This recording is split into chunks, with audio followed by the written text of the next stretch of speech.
What's up guys? Today we're going to Silverstone F1 experience and we're leaving from Southampton. So it's a 2-hour drive, as you can see, still pitch dark, and yeah, see you there.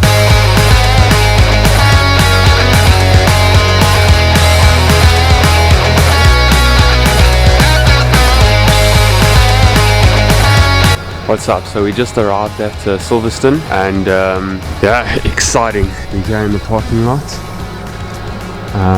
It's time to go do the F1 experience, where F1 started. F1 started here in 1950. I think it was 1950 was the first F1 race ever at Silverstone, and who would have thought we would be here in 2024 doing an F1 experience. So cool.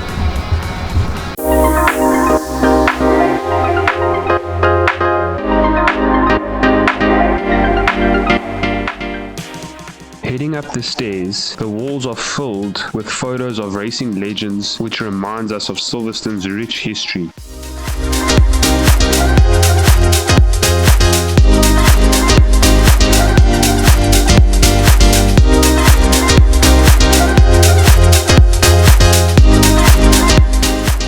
When you arrive on the 3rd floor, a sign confirms you're in the right place with a single-seater experience.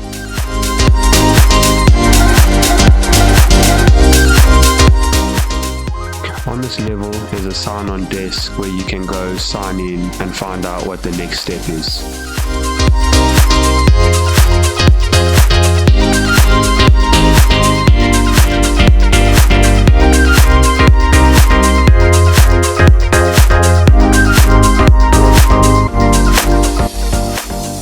Found a table on the left where you sit and wait for your slot to be called. Once your slot's called, you go down to a room where you get briefed on how the car works, where your gears are, and the track rules.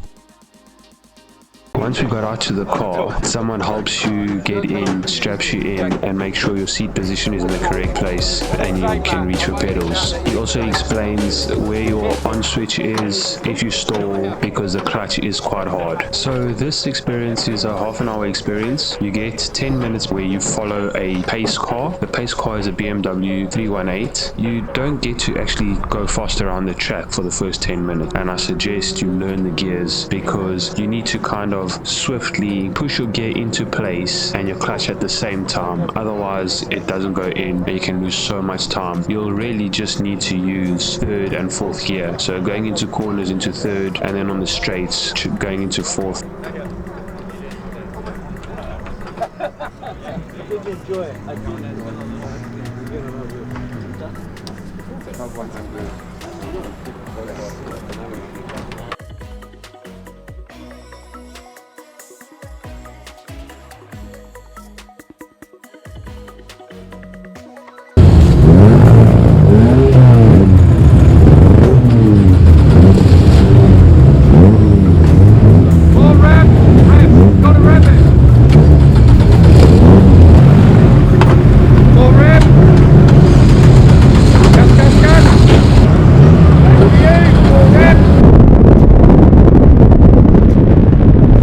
This is where you start following the pace car for the first 10 minutes. The pace car will show you the lines you want to take around the track, as well as where to take the apex. These 10 minutes will be slow, and you'll manage to complete about 5 laps. During this time, try to memorize the track and practice changing your gears from 3rd to 4th and back to 3rd. This will maximize your experience when it comes to your hot laps.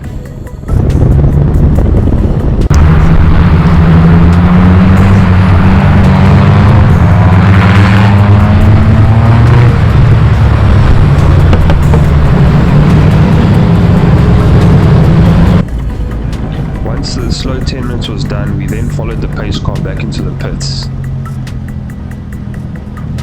In the pits, we circle around and line up to start our hot laps.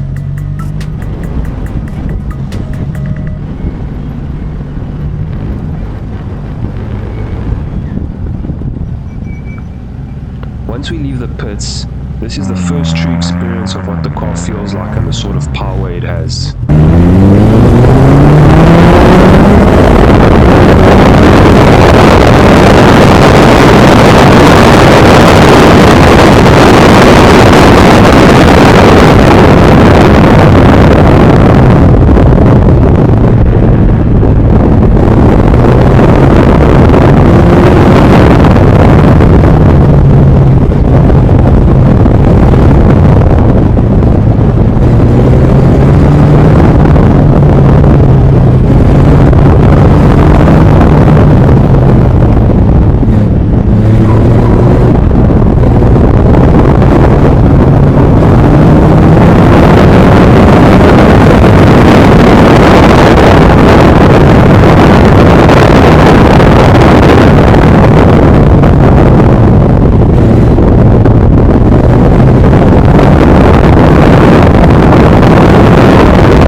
Tyrone.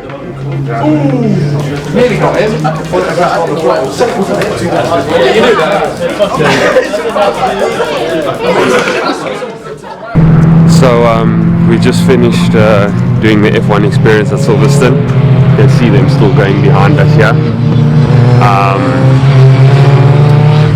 Yeah, inside it feels a lot faster than what it looked. I stayed for the second race. It was like the group after us, and it looks a lot slower when you're standing outside. But yeah, they're pretty quick. Apparently they're as quick as a M2, but the gears are pretty hard to change. They get really clunky, so you have to really put in your clutch, and as you put it in, snap it into like third or fourth. But yeah, once it starts going really quick, the downforce on these things are unbelievable. Like you can take a corner really quick and it just sticks to the track. Yeah, it was a lot of fun. It's like racing a big go-kart. That's a lot faster. They go up to 145 miles, and that's 233 kilometers an hour. I don't think we reached that here because this is the shorter track. This is Stowe, so it's a track within inside Silverstone. So it's a bit smaller. I don't think we reached that speed. I'd say on this track we're probably reaching maybe 150, 180 max on the straight. But yeah, a lot of fun. And yeah, hopefully next year I can come to it when they change to pedal shifting. What's up, guys? I've been meaning to make this video for a while, summarizing the experience that I had with the single-seater, me videoing the whole process. I mentioned a lot F1 experience, but it's just really a single-seater experience, right? It's a Formula Ford car. You know, they're quick, but they're nothing like crazy. According to the instructor, the cars are like as quick as M2s. They're quick, but nothing like, if you've been in a fast car, it's not going to be like something that you've never experienced. You know, if you've been in anything that's quicker than an M2, you know, it might be a bit of a letdown to what you expected. But nevertheless, it was a fun experience. Like, I enjoyed it. I've been in much quicker cars, so for me it was more about the racing aspect, you know, the downforce of the car, how much you stick to the track. And like I said earlier, it feels like a massive go-kart that's quicker. You know, you feel like you're low to the ground. That single-seater experience, you've got all three pedals still, so you've got your brake, your clutch, and your accelerator. You've got a gear, your gears that are right next to you against the wall frame of the single seater, right? What I experienced was changing gears. Sometimes I'd hit my elbow against the wall, and changing gears, sometimes you have to really pull that gear lever. So now you're pulling it with some force and you're hitting your elbow, so towards the end, you know, my elbow is a bit bruised. Yeah, I guess it just depends how rough you want to be with your gears. And I thought I'd just summarize this just to give you an understanding of what to expect if you're going to try and do the single seater experience, because I looked for many videos all online and a lot of them just show you them going to the track and then going around the track. That's about it. So I try to give as much detail as possible to let you decide whether it's worth you doing this experience, right? And like I said, like, if you love racing and you want to feel that single seater experience, it's definitely something you should do. But if you're expecting to go and experience a Formula One experience, I don't think that's what you're going to get. It's quick, it's fun. To be honest with you, I would say like really quick go-karts. If you're racing these go-karts that go 70-80 miles an hour, you get more or less the same adrenaline rush that you would get out of this car, right? It's nothing crazy, but it is a lot of fun. Apparently now in 2025 they're going to upgrade the cars to pedal shifting. That might make the experience more fun. You know, I mentioned changing the gears. Sometimes you miss a gear, it slows you down in a corner. If they upgrade it to pedal shifting, that might make the experience quite a bit different and more fun and obviously quicker. But once again, if you've been in anything that's a supercar or a turbocharged car with a lot of horsepower or kilowatts, it's not probably as exciting as that, right? There are different experiences. You get to do the single-seater experience, or you can actually choose like a McLaren, or it's a McLaren, I don't know, I think it's a 600 LT if I'm not mistaken, and then they got the 430 Ferrari, and they got an Aston Martin Vanquish. Those are the supercars, and that's what I would try and do next, because the other thing is, like, you get to race the single seater, right? But the issue is you're riding the single seater around Stowe track, which is a track with inside the Silverstone track, and that track is a lot smaller. It's for testing, so to be fair, it's for testing. So they test supercars on this track, and they test a whole bunch of race cars on that track. But it's a lot smaller, and if you do the supercar experience instead of the single seater experience, then you get to drive on the actual Silverstone track. They do cut it, so you don't go around the whole full track, you do a portion of the track. That's what I would want to do next, taking a supercar around the actual Silverstone track, and I think you can get it for more or less the same price. The single seater is around £200. I think the supercars are more or less the same, might be a bit more expensive, but yeah, it's an experience. Like, if you have the money to do it, I suggest doing it. It's a lot of fun. It's something that not many people will get to experience. The other thing is, when you are racing, when you start, right, you start like you'll see in the beginning of this video, you do your 10 minutes practice, which is really just taking you around the track. It's slow. For me, I felt like it was pointless, but then again, there's a lot of people that go and do this, and it's the first time they're really ever in a really quick car. It might be better for them just to feel like, what the gears feel like, what the clutch feels like. So the clutch is really hard, so you have to push down on the clutch. It comes up really quick too. So I guess for people that have never been in any sort of race car, any sort of racing experience, it kind of helps them just to feel the car. But you crawling around the track for the first 10 minutes. You go back into the pits, and when you come out, then you actually start your hot laps. Now the thing is, they let you off in little batches, and I think the reason for that is to try and spread out the groups and try and get everyone to go as quick as possible. The thing is, I noticed I got caught up in a lot of traffic a lot of the time. It's a half an hour experience, 10 minutes pretty much crawling around the track, and then 20 minutes where you can go full out. But you can't go full out if you're behind someone. The only time you can overtake is on the main straights, and the main straights, there's only two areas, right? You saw on the video where you can only really overtake on one straight. You go through the track. If you're stuck behind traffic, you have to wait, and then overtake on the other straight.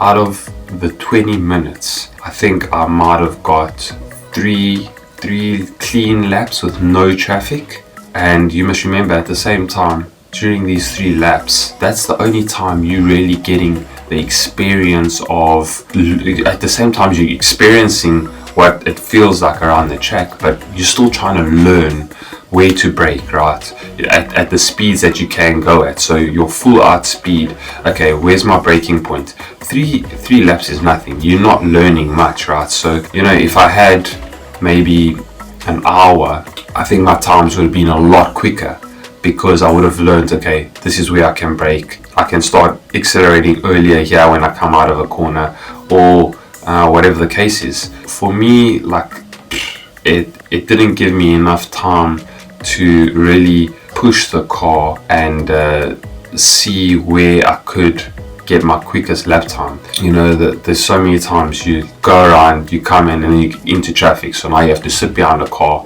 and a lot of these people, it's the first time in like I said, like a quick car, so they not accelerating at all. They all the corners are going around really slow, and then they're only really feeling the power of the car on the straight, so then they'll start pushing on the straight. It literally destroys your lap time. If you look at the timesheet, I think that I posted, that's in the beginning of this video. You'll see that at the bottom it shows all my lap times, and you can see how inconsistent they are. They are so inconsistent because you keep getting caught up in traffic, and then you have to be slow. So there are, I think there were 12 cars on the track at the same time, and I came second, and the guy that came first also really pushed it. I think he was 3/10 quicker than me or something like that.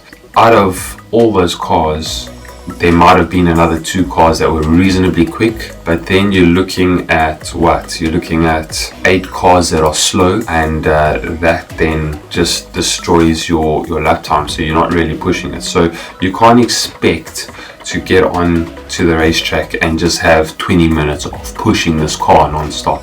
It's not going to happen. You're going to be lucky if you get 3 full laps, 4 laps if you're really lucky. You know, if someone spins out, then it's a yellow flag, which means slow down completely.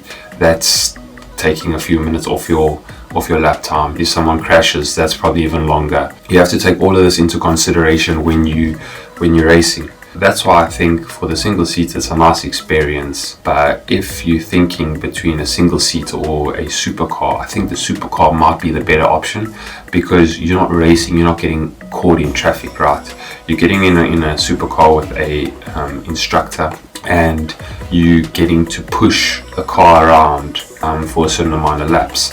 So that might be a better option if you want to have that adrenaline, the speed or whatever. But if you want to feel what a single seater feels like, what it would kind of feel like sitting in a F1 car, low to the ground, the downforce, you know, you can't really say it wouldn't be close to the same experience as a F1 car, but it's, I guess, as close as someone could get with no racing experience. Yeah, it was fun. I would do it again. You know, a lot of people that I watch were like, you have to do it. It's like I said, if you're used to fast cars, it's not going to blow your mind away. It's not going to be like, this was the best experience I've ever had. But it is a nice experience. It is nice to race something like that, you know, feeling that downforce, low to the ground. You're feeling everything, feeling the vibrations, the noises, you know, everything comes together when you're in this car. So it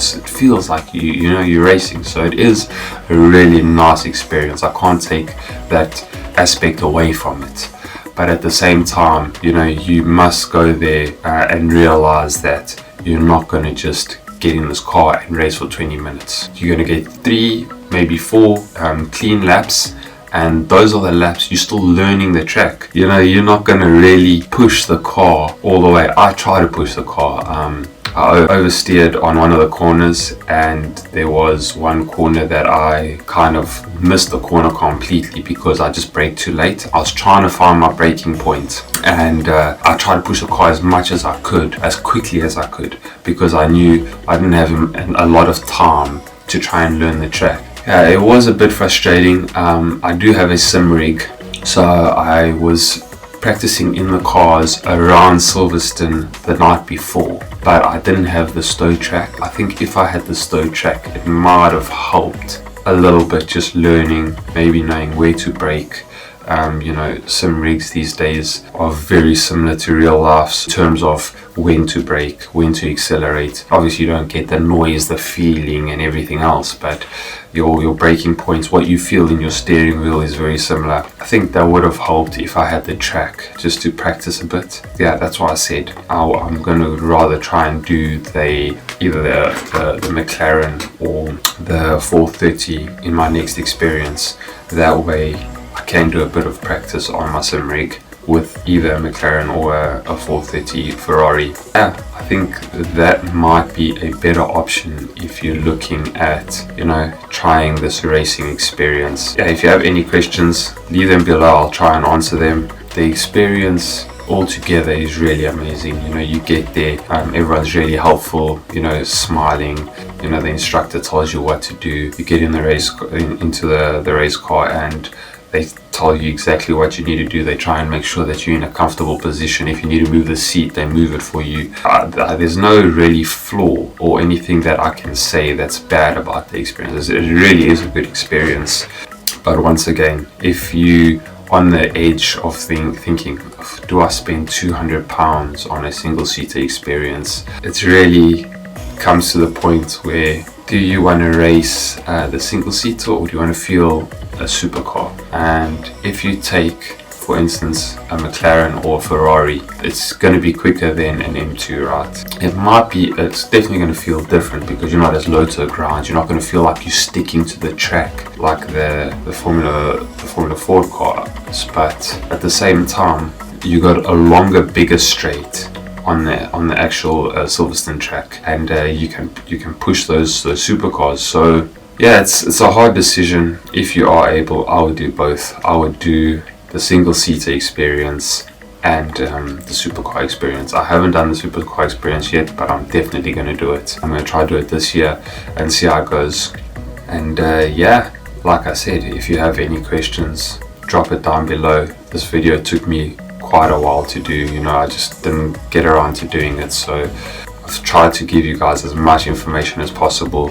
I love racing. I've got a sim rig that I spend a lot of time on, and I upload videos to YouTube all the time with sim racing. Also, I've also got a Instagram page called Tires by Tyron, which I'll also link below, and that's just photos and videos of different events that I go to, cars, descriptions of cars. Last year I went to Silverstone, and I went to Hungary, and it was a bucket list. Like, I've been wanting to go watch a F1 race for years now. Getting the opportunity to do 2 F1 races in a year was just something else. Last year was a really good year for me in terms of racing. I did a single-seater experience. I did go-karting. I did the Club 100 go-karting, which are go-karts that do about 70 miles per hour, really quick go-karts. I did Goodwood. I did Chelsea Walsh hill climb. It's the oldest hill climb in the world. It was one of the first hill climbs ever here in England, and yeah, I went there. That was also a really good experience. Seen some nice supercars going up a hill. It was a good year for racing, but this video was mainly to try and just get you guys to have an understanding of this single-seater experience. Yeah, and if you're on the edge of do I actually do the single-seater or not, yeah, like I said, drop me a message. So yeah, so let me know what's hindering your decision on do I do it or do I not do it, and maybe I can help you or give you some information that will determine whether you want to do it or not. But yeah, I hope you guys enjoyed this video, and thanks for watching. Cheers.